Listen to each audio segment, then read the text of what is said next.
En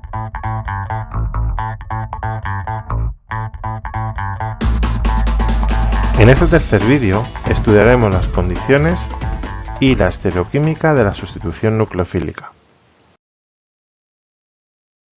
En los vídeos anteriores hemos estado estudiando la sustitución nucleofílica SN1 y SN2. Hemos visto la influencia que tiene el nucleófilo, la influencia que tiene el grupo saliente y hemos ido viendo diferentes aspectos de esta sustitución nucleofílica. El objetivo ahora es ver de forma general qué influencia tienen el sustrato, el nucleófilo y el disolvente a la hora de elegir que una reacción vaya por una SN1 o vaya por una SN2. O por ejemplo, cómo afecta que la reacción vaya por una SN1 o una SN2 en la estereoquímica final del producto obtenido. Y finalmente lo que haremos será un pequeño resumen comparativo entre las reacciones de tipo sustitución nucleofílico SN1 y SN2. Vamos a comenzar estudiando la influencia que tiene el nucleófilo sobre el tipo de reacción SN1 o SN2. Cuando nos encontramos con un nucleófilo malo, entendiendo por malo como aquel nucleófilo que es una especie neutra o en la cual la carga negativa puede estar deslocalizada por resonancia, normalmente las reacciones que se van a originar van a ser de tipo SN1, básicamente porque el nucleófilo no tiene la suficiente fuerza para poder desplazar al grupo saliente. Por lo tanto, será necesario que lo primero que tiene que ocurrir es la salida del grupo saliente, la formación del carbocatión y posterior ataque del nucleófilo. Sin embargo, en el caso de los buenos nucleófilos, la reacción irá mayoritariamente por una SN2. ¿Nucleófilos fuertes? Pues ejemplos tenemos el yoduro, la trietilamina, el grupo cianuro, el hidroxilo, el metosilo. Y por ejemplo, nucleófilos débiles tenemos el acetato, que es débil porque la carga negativa está deslocalizada por resonancia, tenemos el agua y el metanol, que son dos especies neutras, o por ejemplo el fluoruro, donde el átomo de flúor es tan electronegativo que puede soportar tranquilamente la carga negativa. El segundo punto que vamos a estudiar va a ser la influencia del sustrato. En este caso, lo que podemos decir es que cuando el sustrato pueda originar la formación de un carbocatión muy estable, estaremos favoreciendo que la reacción se desarrolle por una sustitución nucleofílica SN1. Sin embargo, si no se puede formar este carbocatión de una forma fácil, entonces estará favoreciendo la formación de una sustitución nucleofílica SN2. Es importante recordar un poco el orden de estabilidad de los carbocationes. En primer lugar, el carbocatión más estable es el carbocatión terciario, que lo es más estable que el secundario y es a su vez más estable que el primario. Los carbocationes terciarios normalmente van a dar reacciones de tipo SN1, mientras que los carbocationes de tipo primario suelen dar reacciones de tipo SN2. Sin embargo, los carbocationes secundarios son los que vamos a tener que estudiar tanto el grupo saliente, el nucleófilo e incluso el disolvente para determinar si la reacción irá por una SN1 o una SN2. Recordemos que la estabilidad de estos carbocationes va a venir marcada básicamente por el efecto de la hiperconjugación, es decir, la cesión de parte de la nube electrónica por parte de los radicales que están sobre el carbocatión para compensar esa carga positiva. En el caso de un carbocatión terciario, hay tres radicales que van a ceder carga al carbocatión, mientras que en uno secundario solamente habrá dos y en uno primario solamente habrá uno. En el caso, como hemos dicho anteriormente, de que sea uno primario, normalmente la reacción irá en la mayoría de los casos a través de un mecanismo de SN2. Por otro lado, también dentro de la influencia del sustrato, es importante recordar que en el caso de que tengamos la formación de un carbocatión, es decir, estaríamos hablando de una SN1, recordemos que también se pueden dar transposiciones. Estas transposiciones tienen como consecuencia que se origine el carbocatión más estable. Por eso, en el ejemplo que tenemos aquí, tras la salida del grupo saliente, se forma un carbocatión secundario que, por una transposición de un grupo metilo, va a dar origen a la formación de un carbocatión terciario, que posteriormente va a dar el producto que tenemos abajo y no el producto que nosotros esperaríamos. Recordemos también en este punto cuál es el orden de transposición dentro de una molécula, siendo el primer caso el hidrógeno, luego posteriormente el metilo y por último una cadena alquílica. En el caso de una sustitución nucleofílica SN2, nunca se va a producir una transposición de la carga, ya que no se van a formar carbocationes. El tercer punto que puede ser fundamental a la hora de determinar si una reacción va a ir por una SN1 o una SN2 va a ser el disolvente. Recordemos que cuando nosotros tenemos un nucleófilo, si este nucleófilo se rodea directamente por otras moléculas que, digamos, apantallan a este nucleófilo, van a hacer imposible que el nucleófilo pueda atacar fácilmente al sustrato y por lo tanto la reacción irá más lenta. Debemos recordar que existen dos tipos fundamentales de disolvente. Por un lado están los próticos y por otro lado los apróticos.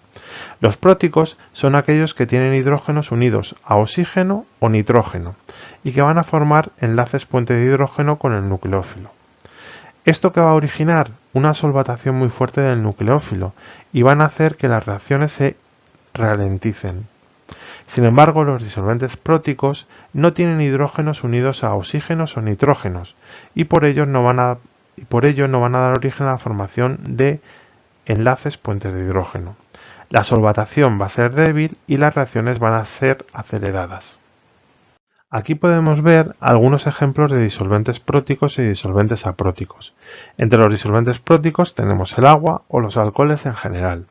Y como disolventes apróticos, pues podemos tener la acetona, la dimetilformamida, el dimetilsulfósido o el acetonitrilo. Recordemos que uno de los efectos que tienen los disolventes es la solvatación. Los disolventes próticos pueden actuar de dos maneras. Por un lado, sobre el sustrato pueden estabilizar por puentes de hidrógeno el carbocatión formado en una SN1. Y, por otro lado, también pueden solvatar al nucleófilo ralentizando la reacción. Si tuviéramos que resumir el tipo de reacción en función del sustrato, el nucleófilo y el disolvente, este cuadro nos podría servir.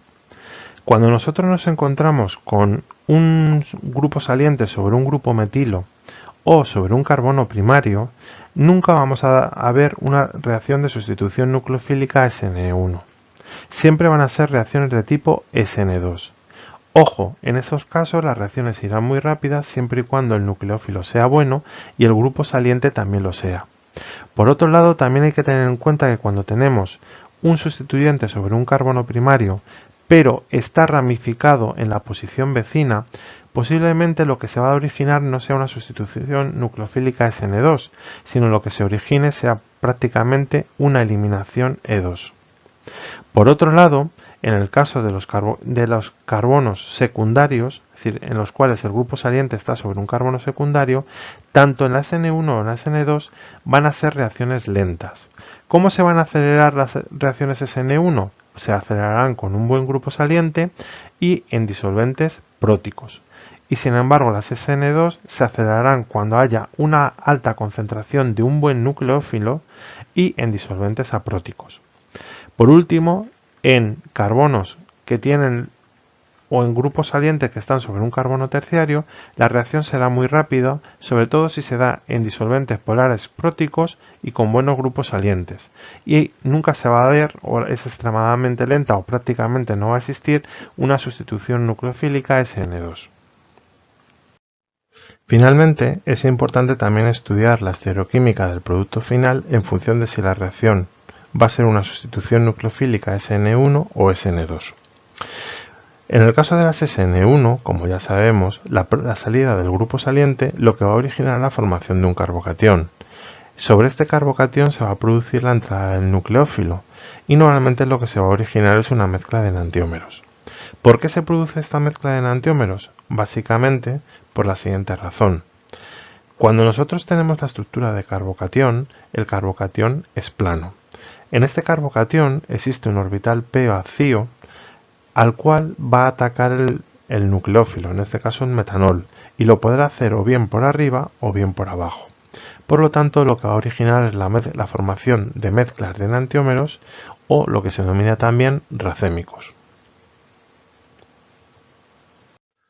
En el caso de la sustitución nucleofílica SN2, lo que se va a producir es una reacción concertada. No va a haber formación de carbocatión. Lo que se origina es que el nucleófilo va a atacar al carbono que tiene el grupo saliente, provocando la salida de este. Realmente podríamos establecer este intermedio de reacción en el cual estaríamos viendo la formación del enlace entre el nucleófilo y el carbono y la ruptura del enlace entre el carbono y el grupo saliente. Finalmente, lo que se va a obtener es un único enantiómero. Si lo hiciéramos el ejemplo con el 2-bromobutano, en este caso con el R2-bromobutano, podríamos observar fácilmente que el yoduro va a entrar por la cara enanti con respecto al grupo saliente, en este caso el bromuro o el bromo. Y lo que se va a originar es un estado intermedio en el cual se está formando el enlace entre el yodo y el carbono y se está rompiendo el enlace entre el carbono y el bromo, para finalmente originar un único enantiómero en el cual se ha producido una inversión de la configuración. Para finalizar estos vídeos sobre la sustitución nucleofílica, vamos a hacer un pequeño resumen de las SN1 y de las SN2. En primer lugar, en las SN1, la fuerza del nucleófilo no es importante, ya que en la mayoría de los casos suele ser un nucleófilo débil, ya sea porque sea una especie neutra o bien porque que tenga carga negativa pero que se encuentre estabilizada por resonancia. Sin embargo, en las SN2 necesitamos un nucleófilo fuerte porque es el que va a desplazar al grupo saliente. Los sustratos normalmente en la SN1 van a ser más favorables a aquellos que sean o que puedan originar carbocationes terciarios, luego posteriormente secundarios, y los primarios y los haluros de metilo no suelen reaccionar con SN1. Sin embargo, en las SN2 la situación es al contrario. Los haluros de metilo y los carbonos primarios van a ser mucho más reactivos que los carbonos secundarios, mientras que los terciarios prácticamente la reacción o es muy lenta o no se produce. La cinética de reacción en las SN1 es una cinética de primer orden, porque solamente va a depender de la concentración del sustrato, mientras que en las SN2 es una cinética de segundo orden, depende de la concentración del sustrato y de la concentración del nucleófilo. Por otro lado, los disolventes próticos van a ayudar a estabilizar el carbocatión en las SN1 por un efecto de solvatación, mientras que en las SN2 los disolventes próticos van a perjudicar el ataque del nucleófilo y van a ralentizar dicho ataque. Por ello siempre es preferible utilizar en las SN2 disolventes apróticos. En el caso de la estereoquímica, en el caso de las SN1, como se forma un carbocatión plano, el ataque del nucleófilo puede ser por arriba o por abajo, con lo cual se van a formar mezcla de enantiómeros. Sin embargo, en la SN2, si existe posibilidad de estereoquímica, se va a producir una inversión de la configuración del compuesto inicial. Y por último, en el caso de las SN1, siempre puede existir la posibilidad de un reordenamiento del carbocatión intermedio. ¿Por qué razón? Porque se puede formar un carbocatión secundario y si existe la posibilidad de que se forme uno terciario, se va a originar por un mecanismo de transposición. Sin embargo, en las SN2 nunca se va a producir un reordenamiento. Espero que con estos vídeos hayáis podido resolver algunas de las dudas que tenéis en muchas ocasiones con la sustitución nucleofílica.